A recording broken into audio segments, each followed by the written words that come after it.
I have a pop culture trivia question for you to kick things off today. I want you to mentally transport yourself back to the year 2000. Oh, wow. Okay, the year 2000. Yeah. So what do Google image search and the year 2000 Grammys have in common? Well, I mean, it's tempting to guess the Y2K bug or, I don't know, maybe something involving a massive boy band phenomenon. You would think, right. Hmm. But it's actually much more specific than that. The answer is a single piece of clothing. Oh, wait, are we talking about the dress? We are absolutely talking about the dress. Specifically, a sheer tropical leaf and bamboo pattern silk chiffon Versace dress worn by Jennifer Lopez. Right, of course. It plunged well past her navel. The waist was studded with citrines, and it was held on purely by double-sided fashion tape. Yeah, and that singular dress practically broke the early internet. I mean, images of her on the red carpet were downloaded over 640,000 times from the Grammy website in just a 24-hour period. Which, you have to remember, back in the dial-up era, was an absolutely staggering volume of traffic. And it caused a major, major problem for the tech world. Right, a problem that forced an immediate structural change. Because think about how search engines worked back then.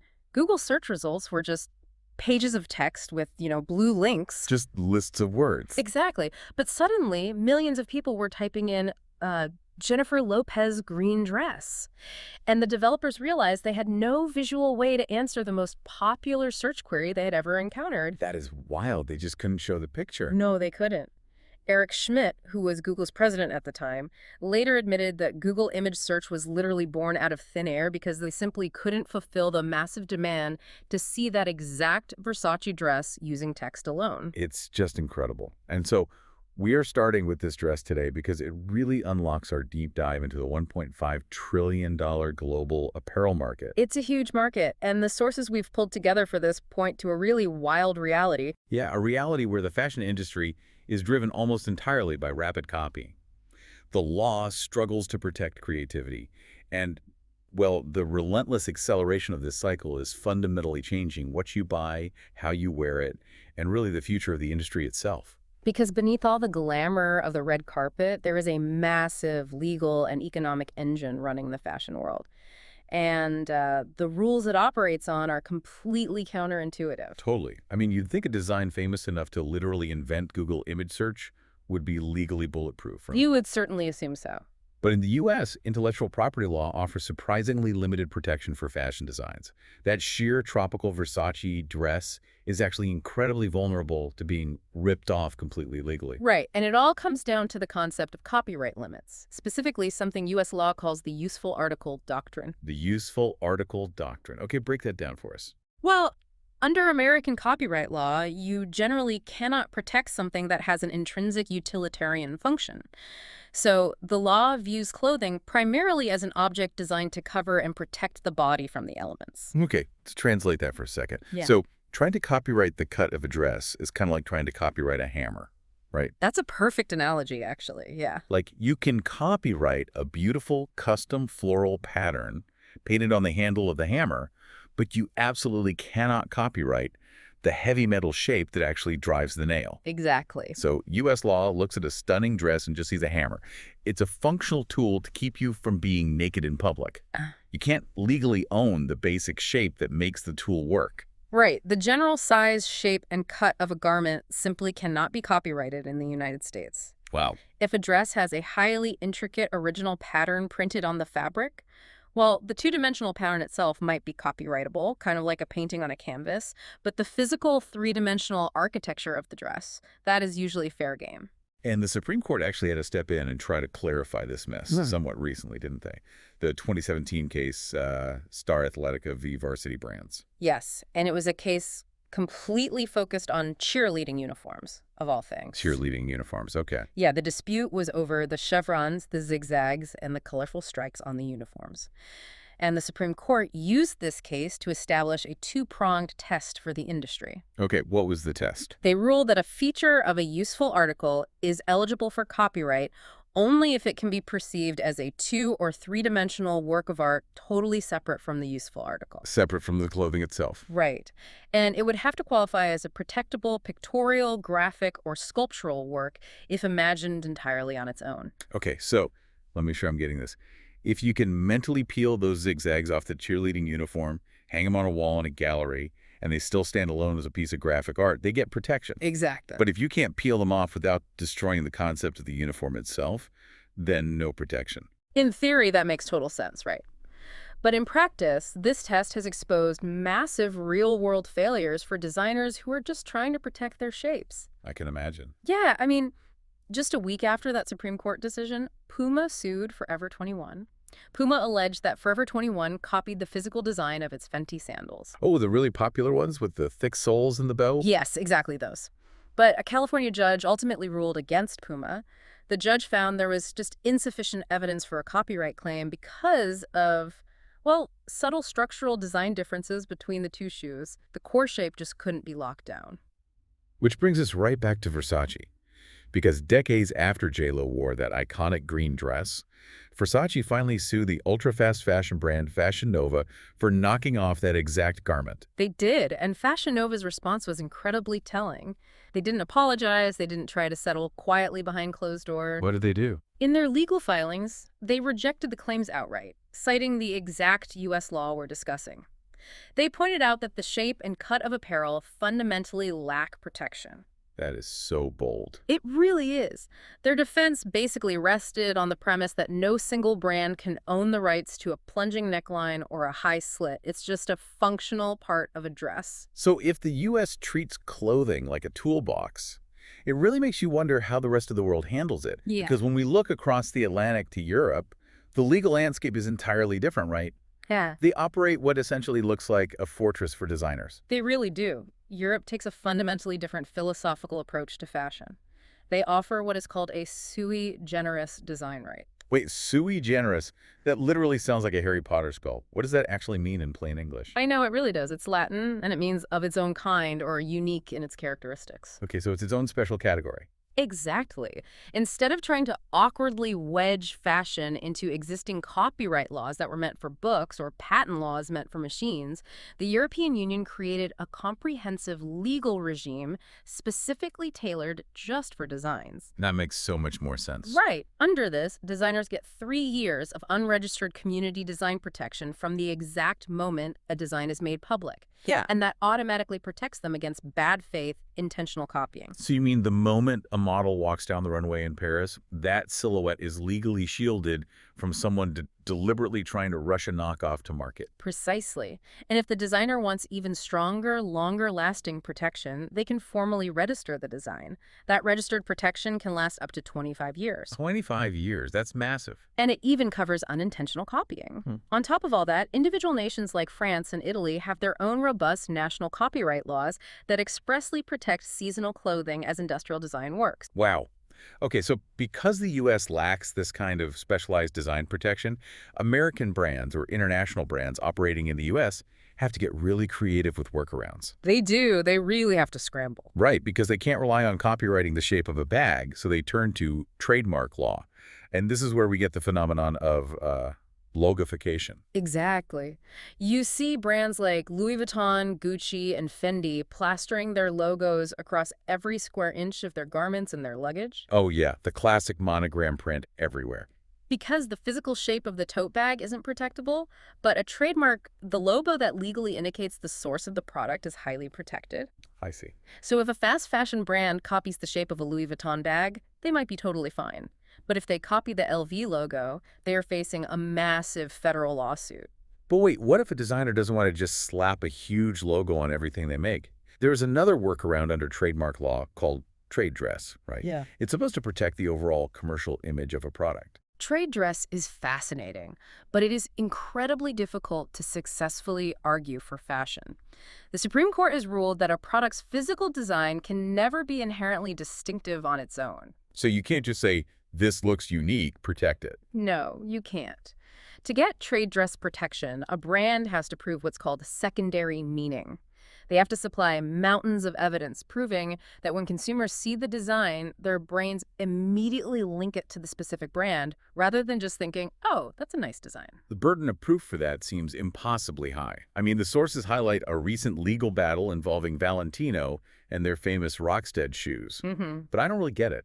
I've seen metal spikes on dog collars and punk rock leather jackets since the 1980s. Right. It's a super common element. Yeah, so how on earth can Valentino claim they own the concept of a metal stud on a shoe? Well, the U.S. Patent and Trademark Office had the exact same reaction you did.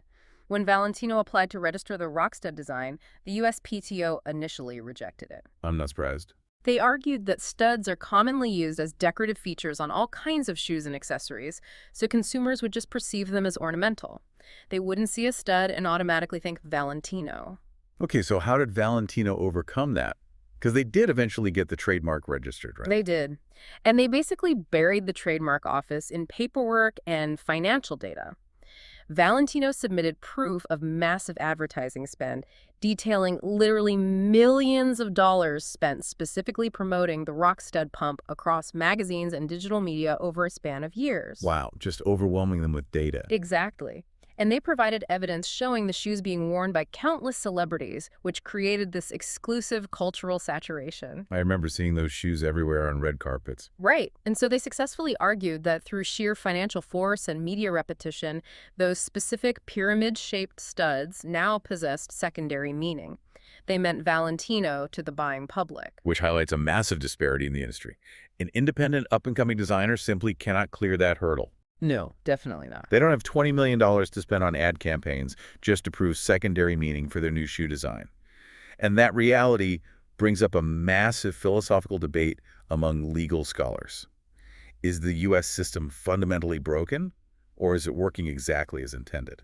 And there are two fiercely competing legal theories here. On one side, you have scholars like Scott Hemphill and Jeannie Suk, who argue for a much stronger intellectual property regime. What's their main argument? They want tailored protection against what they call close copying. They argue that when fast fashion companies create near-identical copies of a young designer's work, it strips the creator of their financial reward, and that ultimately threatens overall innovation in the industry. Okay, I hear that. But wait, if fashion is inherently about trends, what economists call flocking, where everyone suddenly wants to wear the exact same style of wide-leg jeans or an oversized blazer, how do you even separate illegal copying from just following a natural cultural trend? And that exact tension is the basis for the counterargument, which is championed by scholars Carl Rostiala and Christopher Sprigman. They coined a really interesting theory called the piracy paradox. The piracy paradox. Yeah. They argue that a low IP regime where copying is basically legal actually helps the fashion industry thrive. Wait, explain how allowing legal theft helps the people being stolen from. That sounds totally backward. It does, but it works through a mechanism called induced obsolescence, which destroys what economists call positional value. Okay, break that down for me. Positional value. Think about a highly sought-after, expensive designer jacket. If you are the only one at a party wearing it, it has high positional value. You feel exclusive, you feel trendy. Right, you stand out. But because copying is legal in the US, 3 weeks later, you walk into a coffee shop and 5 people are wearing a $20 mass-produced knockoff of your jacket. The magic is gone. The copying actually killed your desire to wear it. Oh, I see. So the trend burns out incredibly fast because the market is suddenly flooded with cheap clones. Exactly. This forced obsolescence makes the early adopters discard the item and go back to the designer demanding something brand new to regain that exclusive status. So it artificially accelerates the fashion cycle. Yes.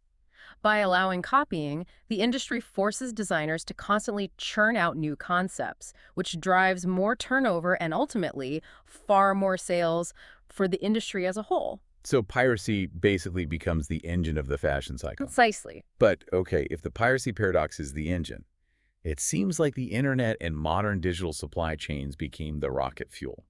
Because when you combine legal copying with a digital infrastructure where copying takes days instead of months, you get the acceleration into ultra-fast fashion. Oh, absolutely. Consumer demand for instant gratification completely rewired how clothes are made. Yeah. Back in the 90s and 2000s, traditional fast fashion brands like H&M, Zara, and Forever 21 disrupted the old two-season calendar of just spring and fall collections. But they realized consumers didn't want to wait 6 months to buy what they saw on a runway. Zara started producing 24 different collections a year, and Forever 21, at its peak in 2015, pulled in $4.4 billion in sales across more than 600 global stores. That is massive volume. It is. They capitalize on the lag time by manufacturing trends slightly faster than the luxury houses could get their own products to department stores. But the evolution didn't stop there. The 2010s gave rise to online-only successors, right? The ultra-fast fashion brands like Boohoo, Missguided, and Fashion Nova. Yes. And from what I'm reading in the sources, their operational model makes original fast fashion look like it's moving in slow motion. It really does. It's a whole new level. So let's talk about the mechanics of that speed. How do you physically manufacture thousands of garments a month? Because the traditional model involved sketching a design, sourcing fabric from one country, cutting it in another, and then shipping it on a cargo boat for a 6-month turnaround. How do these new brands do it in a week? Well, they rely heavily on predictive digital analytics and algorithms. These brands have software constantly scraping social media platforms like TikTok and Instagram to identify micro trends the literal second they start gaining traction. Wow, so they're just watching the data in real time. Exactly. And they match those trending styles instantly with available dead stock fabric or rapid response textile mills. They don't rely on massive overseas shipments on cargo boats.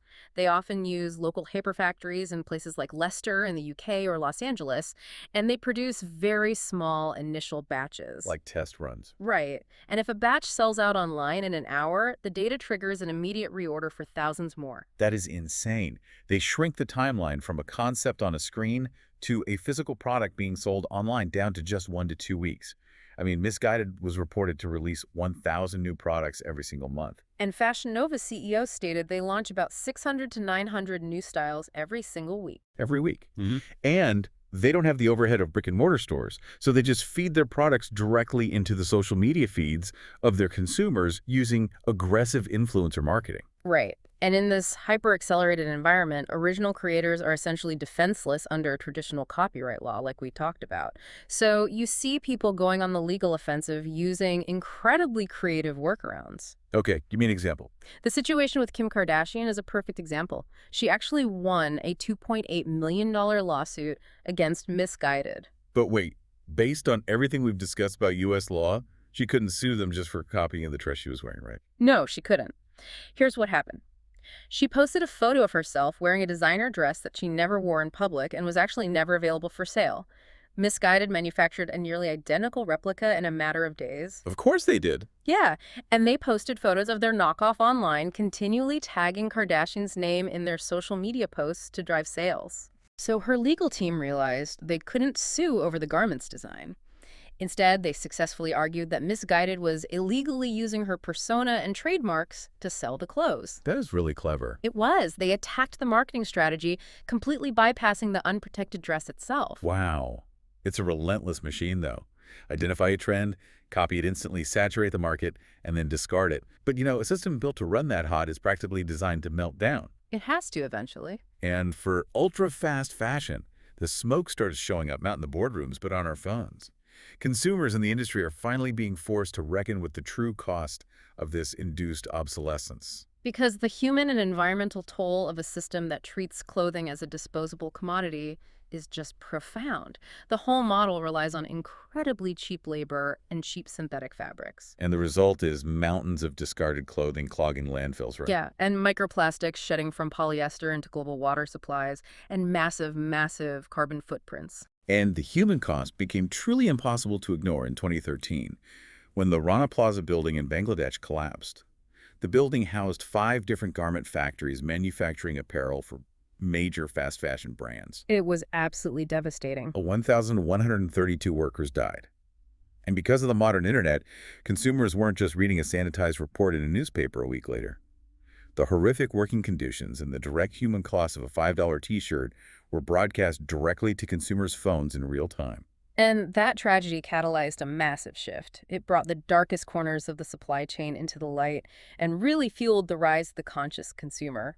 Armed with real-time information, shoppers can now instantly research the environmental and labor practices of the brands they buy from. Yeah, the sources show that 2/3 of consumers worldwide now state they actively avoid brands based on controversial stances or poor ethical practices. Industry analysts are actually calling this a Darwinian shakeout. A Darwinian shakeout. I like that. Yeah, brands that refuse to adapt to these new values are dying off. Yeah. I mean, Forever 21 filed for bankruptcy in 2019, largely because they failed to recognize that their younger consumer base was starting to care a lot more about sustainability, than rock-bottom prices. Which brings up a fascinating theoretical dilemma for the industry.